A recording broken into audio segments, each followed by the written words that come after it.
तिजारत और तरक्की के हवाले से अक़वाम मुत्तहिदा की कॉन्फ्रेंस में कहा गया है कि दुनिया भर में साल के पहले 6 माह में बराह रास्त आलमी सरमायाकारी में निफ्स कमी आई है।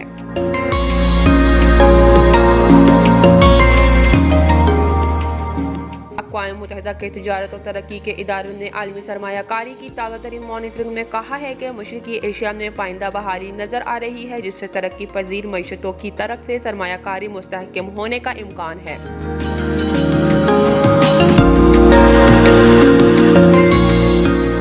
रिपोर्ट में कहा गया ये इंतहाई गैर यकीनी सूरत हाल है जो सेहत के बहरानों की हुद्दत और वबाई हालत के माशी असरात को कम करने की पॉलिसी पर मुनहसर है।